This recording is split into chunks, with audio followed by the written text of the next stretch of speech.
એક સ્ટોક ગઈકાલે ખાસો જે બસિંગ હતો બાયોકોન, એક વ્યૂ લઈએ. ટોપ એફએનો ગેઇનિંગ કાઉન્ટર શોર્ટ સાઇડ પર કવર થયા બાયોકોનમાં અને 369 આ જે લેવલ્સ છે એક ડેઝ હાઈ એના પર ક્લોઝિંગ ને એક 52 વીક્સ હાઈને નજીક પણ ઇનફેક્ટ ગઈકાલે પહોંચ્યું હતું આ કાઉન્ટર.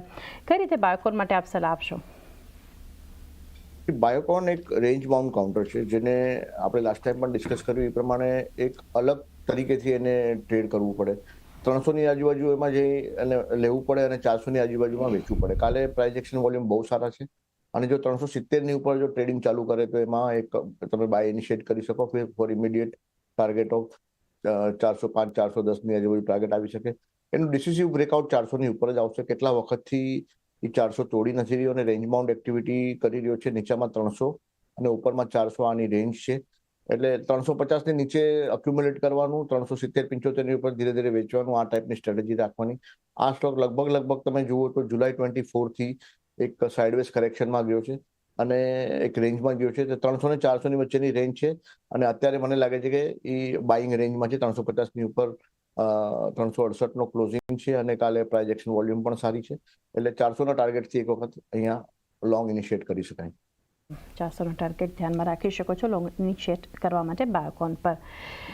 સાથે જ અન્ય સ્ટોક પર પણ આપણે ચર્ચાને આગળ વધારીએ કે જે રીતે એક ફોકસ આપણને બનતું દેખાડી રહ્યું છે.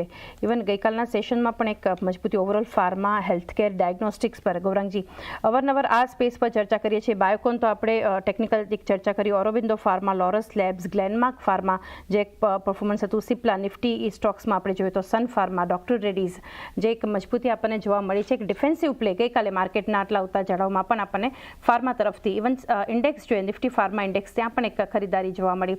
કઈ રીતે આપ જોઈ રહ્યા છો? હેલ્થકેર અને ડાયગ્નોસ્ટિક આ ત્રણેય ઉપર જે રિસર્ચ ટીમ છે અમારી ચાંદની ખરીદારીની કંપની સક્ષમ અને મજબૂત કંપનીઓમાં ખરીદારી બનાવવાની છે. ઉદાહરણ તરીકે સન ફાર્મા છે, સિપ્લા છે,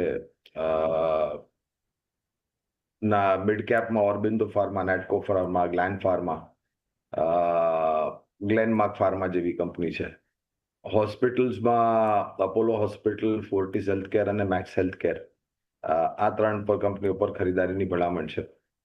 ડાયગ્નોસ્ટિક્સમાં ડોક્ટરલાલ પેથલેબ્સ પર ખરીદારીની ભલામણ છે. ને એક થોડી ઘણી પરિસ્થિતિ એવી હતી કે જે ટેરિફની વાતો છે એ ફાર્મા ક્ષેત્ર પર બી અમુક વાદ વિવાદ વાળી ટિપ્પણીઓ રાષ્ટ્રપતિ ટ્રમ્પે કરેલી હતી. પણ મારા ખ્યાલથી અમુક બુદ્ધિમાની જીવો એમના એડમિનિસ્ટ્રેશનમાં જે છે એમને ભલામણ કરી હશે કે તમે જો ટેરિફ ફાર્મા પર લગાડશો તો અમેરિકાના નાગરિકોની જે ચિકિત્સાની જે ખર્ચો છે, હેલ્થકેર ખર્ચો એ વધી જશે અને એના કારણે તમારી છબી પર હામી પહોંચી શકે છે અને તમારી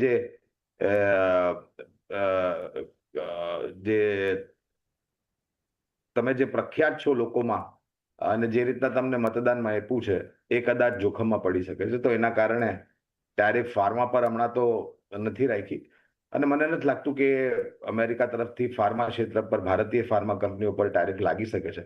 કારણ કે છેવટે એ પરિસ્થિતિ ત્યાં ગળી મોંઘવારી વધારી દેશે અને હેલ્થકેરના જે ખર્ચો છે એ બી વધારી દેશે અને સ્થાનિય માર્કેટમાં બી ઘણી બધી ઓપોર્ચ્યુનિટી છે.